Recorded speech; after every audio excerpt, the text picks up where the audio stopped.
A lo largo de las costas de Cuba, la vida transcurría como siempre lo había hecho. Las hogueras crepitaban, los niños reían y los bosques susurraban con una calma que nunca había sido perturbada. Nadie miraba al horizonte con miedo, porque nadie sabía aún que había algo que temer. Pero mucho más allá de la vista, avanzando de manera constante por esas mismas aguas tranquilas, extraños barcos se acercaban que no pertenecían a este mundo. Llegaron sin advertencia, sin piedad, trayendo hombres que ansiaban algo que la isla aún no comprendía. Solo un hombre percibió lo que se avecinaba. Hathaway ya lo había visto antes: la destrucción, las aldeas incendiadas, la avaricia que convertía a los extraños en conquistadores. Había huido una vez llevando consigo el recuerdo de eso, pero ahora no habría huida, mientras el sol se ocultaba y la isla se sumía en otra noche tranquila. Hathaway observaba el horizonte lejano con una tranquila certeza. El mundo en el que se encontraba estaba a punto de cambiar para siempre, y él sería el primero en enfrentarlo. Hathaway no era un hombre común entre su gente. Él era un jefe, un líder cuya autoridad tenía tanto peso político como responsabilidad espiritual dentro de la jerarquía estructurada de la sociedad taína. Entre los taínos el poder no se tomaba por la fuerza, se heredaba, se respetaba y se reforzaba a través de la reputación, la sabiduría y la capacidad de proteger a su gente. Hathaway había ascendido en este mundo no solo por nacimiento, sino por la fuerza de su carácter, ganándose la reputación de ser un líder decidido y perceptivo. Hathaway era un taíno, miembro de uno de los pueblos indígenas que habitaban la mayor parte de las Antillas, en la región del Caribe de las Américas. La espiritualidad se centraba en la adoración de los semis, que son espíritus de los antepasados. Los semis menores de los taínos están relacionados con el cultivo de la yuca, el proceso de la vida, la creación y la muerte. En esta sociedad profundamente espiritual, un líder como Hathaway era más que un jefe. Era un guardián del equilibrio, un hombre de quien se esperaba que se interpusiera entre su gente y el caos. Y cuando llegaron los españoles trayendo consigo una fuerza como nunca antes habían conocido, el papel de Hathaway se transformó de líder a líder de la resistencia. Cuando Cristóbal Colón llegó por primera vez a las islas del Caribe, en el año 1492, eran los taínos, personas que lo conocieron, personas que él describió con una especie de admiración distante, señalando su estatura, su gracia y la apertura con la que recibían a los extraños. Sin embargo, incluso en ese primer encuentro, él los llamó indios, una referencia que ha llegado a abarcar a todos los pueblos indígenas del hemisferio occidental. No mucho después, esa misma curiosidad dio paso al afán de posesión. Algunos fueron llevados por la fuerza a través del océano hasta España, llevados como prueba del descubrimiento, una sombra temprana de lo que estaba por venir. Para su segundo viaje, el tono se había endurecido en algo mucho más oscuro. Se exigió tributo a los nativos. Oro si se podía encontrar, algodón si no.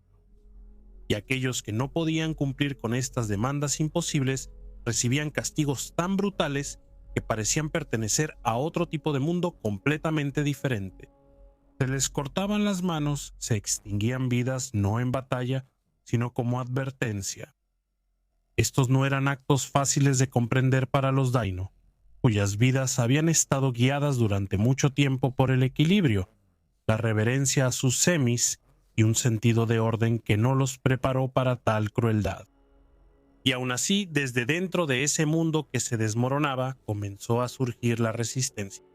Fue en esta época turbulenta cuando Hathaway surgió no solo como un cacique, sino como algo más raro, un hombre que veía con claridad lo que otros aún luchaban por comprender. Había sido testigo de la destrucción de la Española, había visto cuán rápido la bondad era pagada con sufrimiento y eligió no quedarse y ser consumido por ello. Reuniendo a quienes quisieran seguirlo, huyó cruzando el agua en canoas, llevando consigo no solo a su gente, sino también una advertencia.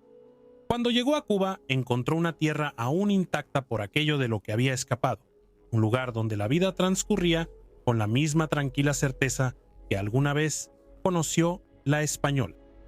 Pero Hathaway no vino solo en busca de refugio, vino como mensajero. Habló de los españoles no como hombres, sino como una fuerza impulsada por una hambre insaciable de oro, una hambre que devoraba todo a su paso. Y cuando en el año 1511 Diego Velázquez partió de la Española para someter a Cuba bajo el control español, no llegó sin previo aviso. Hathaway ya había estado allí, parado al borde de un mundo aún pacífico, tratando de hacer que otros vieran lo que él había visto, que la tormenta que cruzaba el mar no los pasaría de largo. Los caciques de Cuba escucharon a Hathaway, pero sus palabras, aunque cargadas de verdad, cayeron en oídos que no estaban listos para escucharlas. La isla aún no conocía lo que él había visto: la quema de aldeas, la caída de los caciques, el lento y despiadado dominio de un pueblo que no venía a vivir entre ellos, sino a gobernarlos. Sus advertencias sonaban como los temores de un hombre perseguido por las sombras durante mucho tiempo. La vida en Cuba seguía igual que durante generaciones, así que pocos se pusieron de su lado. Pocos eligieron creer que el peligro venía desde el mismo horizonte. Pero Hathaway no vaciló. Si otros no se levantaban, él se levantaría con aquellos que lo siguieran. Retirándose a los bosques y colinas del este de Cuba, comenzó un tipo de guerra diferente. No el enfrentamiento abierto de ejércitos, sino una resistencia silenciosa e implacable. Atacaba desde las sombras, hostigando a los españoles mientras avanzaban tierra adentro, interrumpiendo sus avances y obligándolos a adentrarse en una tierra que no cedería fácilmente. Por un tiempo funcionó. Su pequeña fuerza conocía el terreno, sabía moverse por él, desaparecía en él. Atacaban rápidamente y desaparecían igual de rápido. Y en estos encuentros repentinos mataban a varios soldados españoles, hombres que hasta entonces se creían casi intocables. Pero los españoles aprendieron rápido. Trajeron consigo no solo acero y caballos, sino también métodos diseñados para quebrar la resistencia. Soltaron mastines entrenados para la guerra, bestias criadas para cazar y destrozar hombres, convirtiendo los bosques en lugares de terror. Aún peor, capturaron a personas taínas y les obligaron a revelar lo que sabían, usando la tortura como herramienta, convirtiendo el miedo en traición. Poco a poco, el espacio en el que Hathaway podía moverse empezó a cerrarse. Al final, Hathaway fue capturado, traicionado por los suyos. Atado y llevado ante sus captores, no se le concedió formalidad alguna. Su destino ya había sido decidido. La muerte, y no una muerte rápida, pero de la clase que debe ser vista y recordada para servir como advertencia a cualquiera que aún pudiera resistirse. Lo ataron a una estaca. Mientras preparaban la hoguera, un sacerdote español se acercó, ofreciéndole lo que sin duda creía que era misericordia. Si Hathaway aceptaba la fe cristiana, le dijeron, aún podría salvar su alma y encontrar su camino al cielo. Era un último llamado, un último intento de reclamar no solo su vida, sino también su espíritu. Hathaway se detuvo considerando las palabras. Luego, con una claridad que atravesó todo lo que le habían hecho, hizo una pregunta sencilla: si los españoles también iban a ese cielo. La respuesta llegó simple y segura: sí, ellos también, y con eso Hathaway tomó su decisión. Dijo que si ese tipo de hombres se encontraban en el cielo, entonces él no quería formar parte de eso. Prefería ir al infierno, donde no tendría que volver a ver esa crueldad. No había nada más que decir después de eso.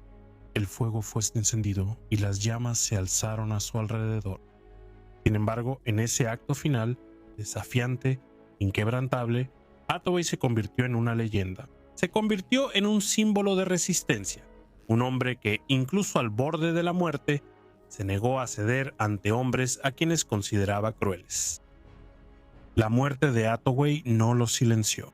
Llevó su nombre mucho más allá de los bosques donde resistió, hasta que se convirtió en algo más grande que el propio hombre. Con el tiempo llegó a ser recordado como el primer héroe nacional de Cuba, no porque ganara, sino porque entendió y eligió resistir cuando la resistencia aún parecía imposible.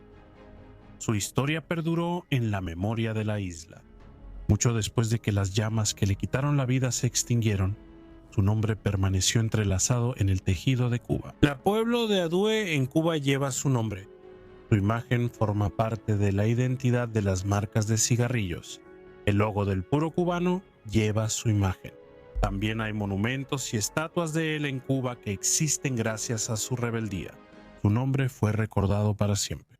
Su historia se volvió leyenda, mientras que los jefes que no lo apoyaron fueron olvidados silenciosamente, sus nombres perdidos en el tiempo. Pero su verdadero legado radica en lo que llegó a representar la primera chispa de desafío en el Nuevo Mundo, una figura que estuvo al principio de una larga y dolorosa historia de resistencia contra el dominio español. En ese sentido, Adue no fue solo un hombre de su tiempo, sino un símbolo de todos los que vendrían después. Aquellos que enfrentaron una fuerza abrumadora y eligieron no la sumisión, sino el difícil y duradero camino del desafío. Me gustaría agradecer enormemente a todos mis miembros, su contribución realmente ayuda a hacer posible todos estos videos.